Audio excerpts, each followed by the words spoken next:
老玩家们对这个画面肯定不会陌生，这是黄牌空战5里最让火力军肾上腺素飙升的时刻。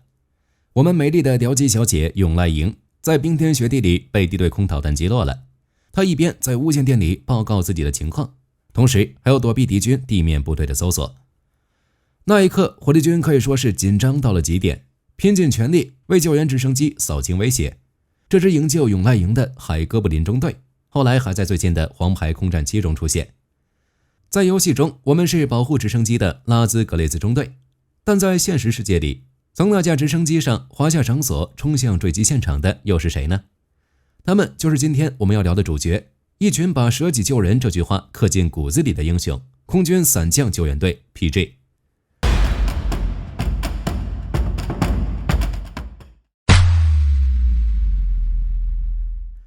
在开始讨论 PJ 之前，我们首先得知道什么是 PJ。PJ 的全称叫做伞降救援队员。从这个名字就能看出， PJ 并不特指一个作战单位或者编制，而是一种职业或者专长，就类似于步枪兵、工兵或者无人机飞手之类的。在美国空军的专长分类里，空军特种作战人员被分为4个专长，分别是我们今天聊的伞降救援、战斗管制、战术空中控制以及特种侦察。这4个里面，除了特种侦察是从天气预报员演变过来的，更倾向于情报搜集以外，剩下的3个个顶个都是狠角色。而其中最受美军士兵尊敬的就是我们今天聊的这个伞降救援。为什么说他们最受尊敬呢？原因其实写在他们的座右铭上，直译叫做我们做的这些是为了他人能够活下去，或者简短一点，直接叫舍己救人也行。这句话的分量有多重呢？这么说吧，美军中流传着这样一种说法，叫做如果你想夺取机场，就整点游骑兵；如果你想拿下一艘船，就派海豹突击队；如果你想在陆地上救谁或者杀谁，就叫三角洲来；如果你想在别的国家搞点脏活，就派绿色贝雷帽。但如果很不幸，上面的行动都失败了，那就赶紧叫 PJ 去把人救出来。伞降救援的唯一任务就是把那些深陷敌后的倒霉蛋从地狱里捞出来，所以从某种意义上讲，他们大概是真正的地狱潜兵。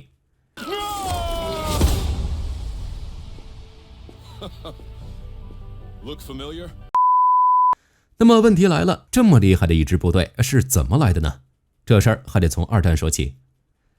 最开始的时候，这帮人其实就是一群莽夫。当时飞机的可靠性还不太行，许多经由加拿大飞往苏联的军用飞机，经常因为机械故障或导航等原因坠毁，飞行员跳伞求生是家常便饭。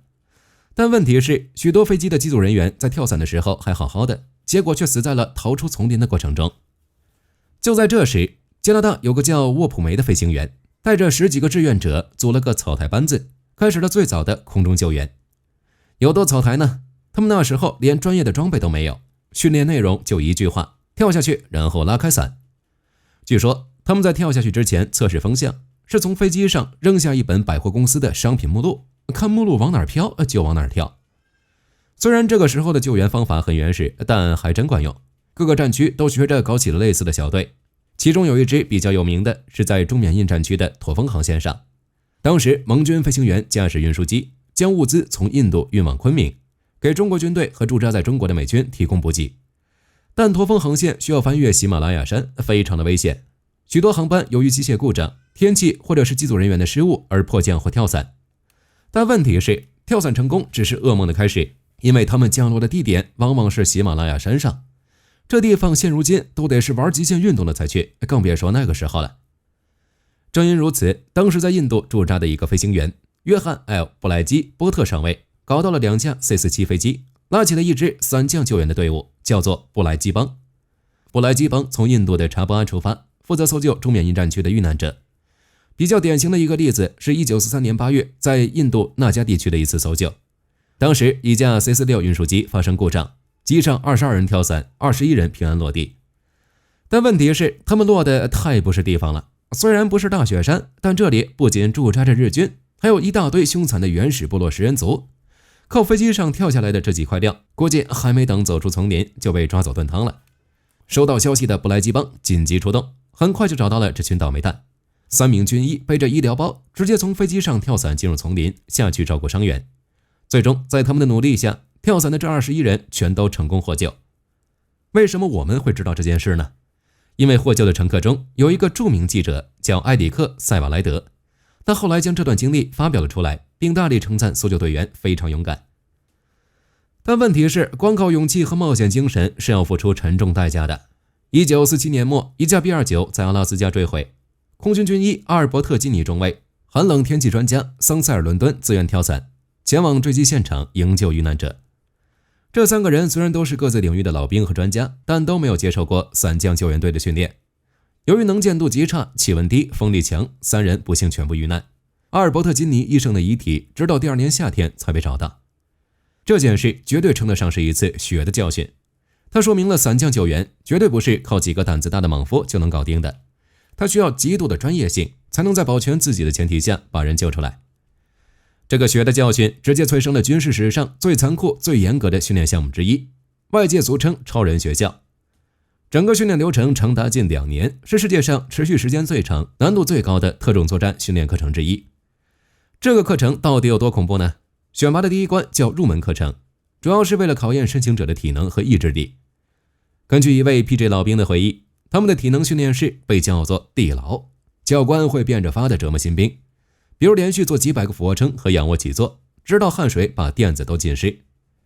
而最恐怖的是水下训练，教官会把新兵按在水里，拔掉呼吸管，蒙上面罩，看新兵在快要淹死的恐慌中能不能保持冷静，完成指定的动作。很多人就是在这关精神崩溃，并主动退出训练项目的。这个过程有个很贴切的外号，叫水刑。实际上，整个入门课程的淘汰率常年保持在 80% 到 90%， 有些班级甚至有过0毕业率的记录。大家可以想想看，100多个来自全美各地的精英，最后能戴上那顶栗色贝雷帽的，可能连10个都不到。所以 PJ 圈子里流传着一句非官方的口号，叫做也许你能成为我们中的一员，但我们对此表示怀疑。通过了体能这一关，也只算是拿到了一个入场券。接下来还有长达1年半的训练，包括但不限于战斗潜水、高跳低开跳伞、敌后生存、急救医疗训练等等。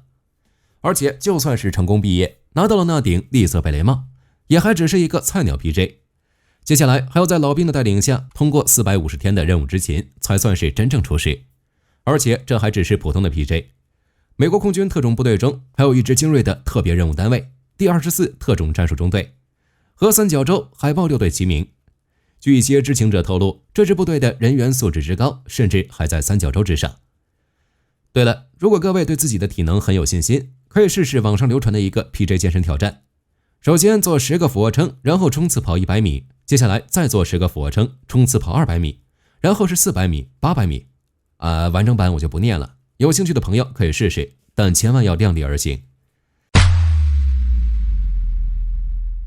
经过了如此严苛的训练， PJ 在真正的战场上表现到底如何呢？要回答这个问题，咱们得先聊聊2个在 PJ 历史上堪称神级的人物。第一个叫威廉·皮森巴格，这哥们儿在 PJ 心里的地位大概就跟乔丹在篮球界的地位差不多。那是在1966年的越南战场，一支美军步兵连查理连被500多个越共士兵给包围了，陆军出动直升机去救人，但越南丛林太密，而且分成了3层，最高的树有接近50米，陆军的直升机根本降不下去，伤员一个都送不出来，眼看就要全军覆没。就在这时，皮森巴格所在的第6支队紧急出动，2架空军的 HH-43F 哈士奇直升机前往救援。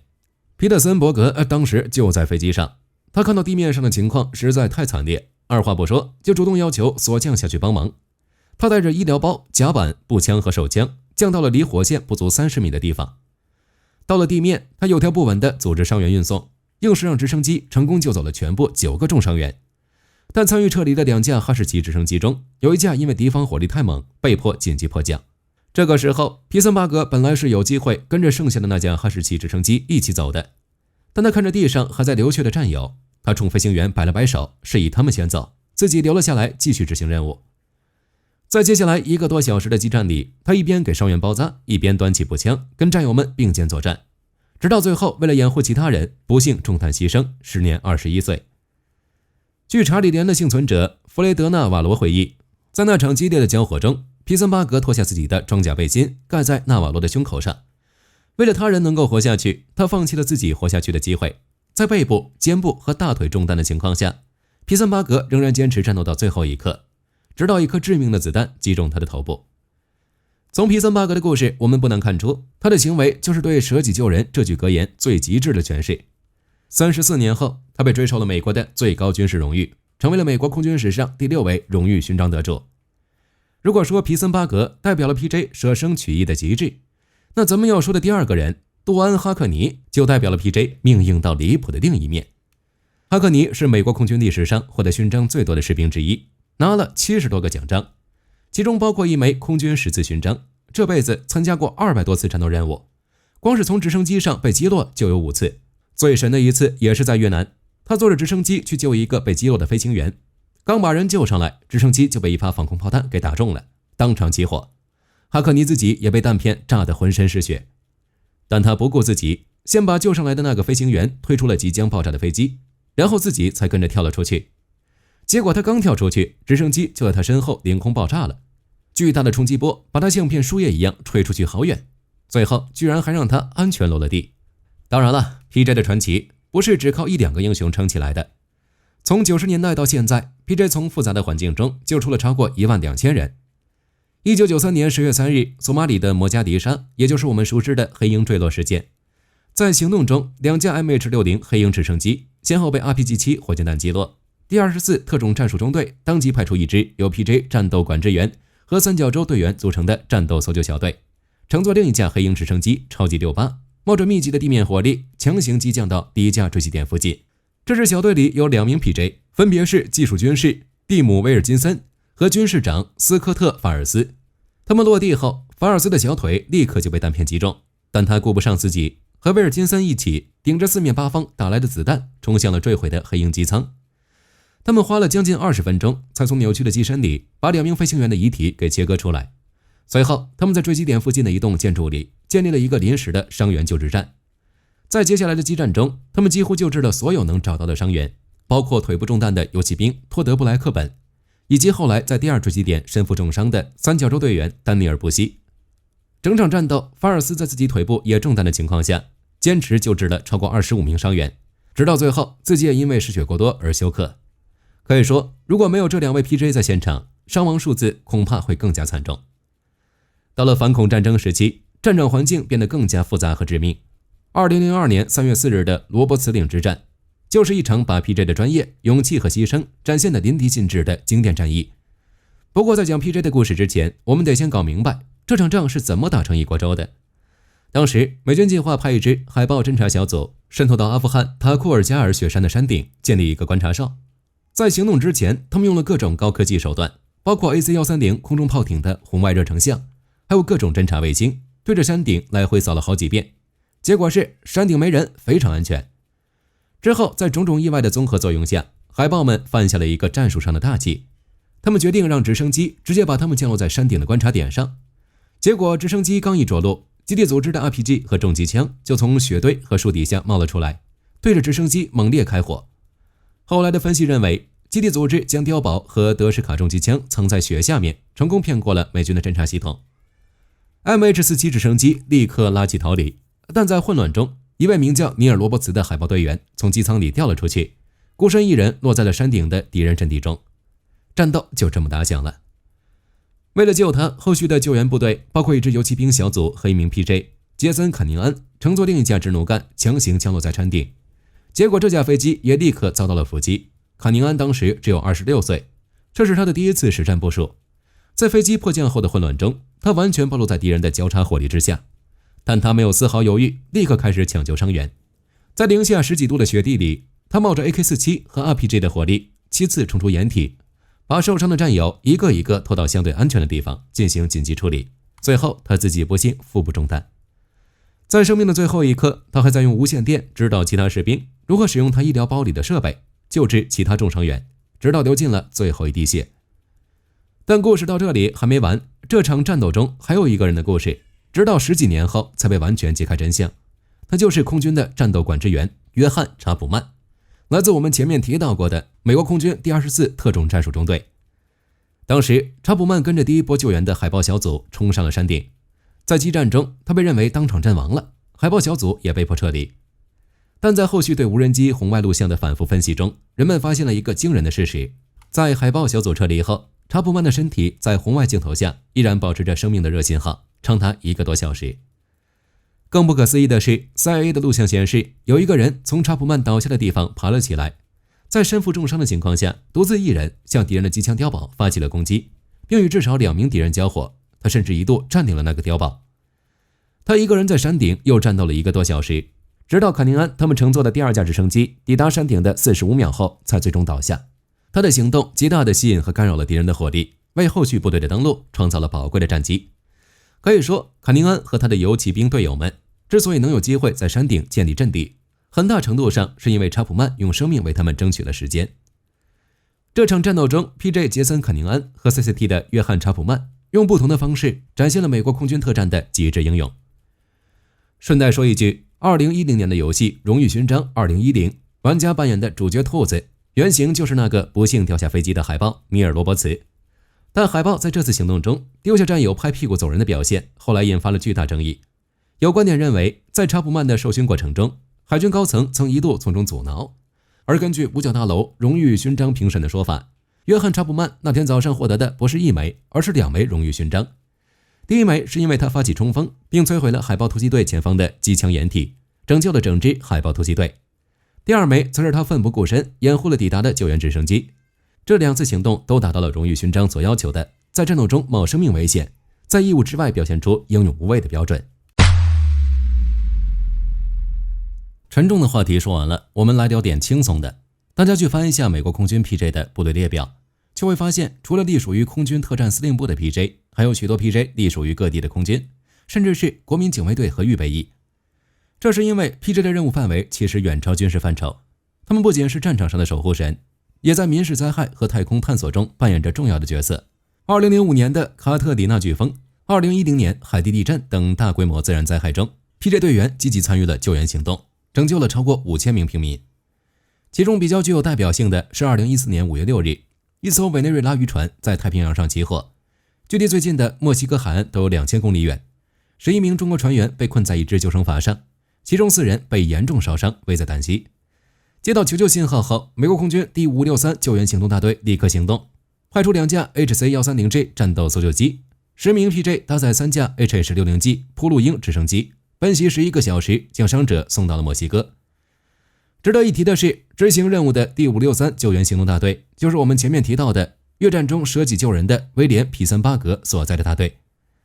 另外还有一个有意思的是，就是虽然在阿波罗计划中，回收宇航员和太空飞船的任务由海军主导，但由于美国海军并没有对应的人才，让海豹那群5大3粗的去搞战场急救，实在是有点强人所难了。因此海军不得不求助于空军，导致 PJ 在载人飞船的回收中扮演了非常重要的角色。直到今天， PJ 仍然是 NASA 的载人航天项目的一部分，足以证明其不可替代的价值。总的来说，美国空军伞降救援队的故事是一部关于勇气、牺牲、专业与创新的史诗。从二战时期那群用百货目录判断风向的冒险家，到越南战场上舍生救人的英雄，以及如今在战地与太空之间穿梭的全能守护者，一个又一个的故事完整地印证了他们的那句座右铭：我们做的这些是为了他人能够活下去。在火力军看来，这不仅仅是一句口号，更是贯穿其历史、训练和任务的行动指南。他解释了为何皮森巴格会选择在枪林弹雨中留下，为何卡宁安会7次穿越火线，也解释了 PJ 近乎残酷的训练科目。因为在他们的世界里只有一句话，那就是没有一个人会被抛下。好了，今天关于 PJ 的故事就到这里。有关 PJ 的这些事迹，让火力军不由得想到了二战时期的美军军医戴斯蒙德多斯。所以你们的美军军医都这么猛的吗？下次有机会的话，我们再来聊聊硫磺岛。总之，欢迎各位在评论区留言讨论。我是火力军，我们下期再见。好的，各位观众，今天给大家推荐一款 T 恤，不仅超有态度，还堪称性价比之王。首先，它超级轻，拿在手上轻飘飘，穿上身更是零负担，舒服到让你忘了它的存在。其次，面料具透气，就像会呼吸一样，就算在外面跑一天，也能保持干爽，彻底告别黏腻感。最关键的是，价格真的让我惊掉下巴，仅需很少的钱，你就能拥有这份清爽。质量和舒适度绝对远超这个价位，闭着眼入都不亏。多买几件换着穿也毫无压力。链接已经给你们上了，这种宝藏 T 恤手慢无，赶紧去抢。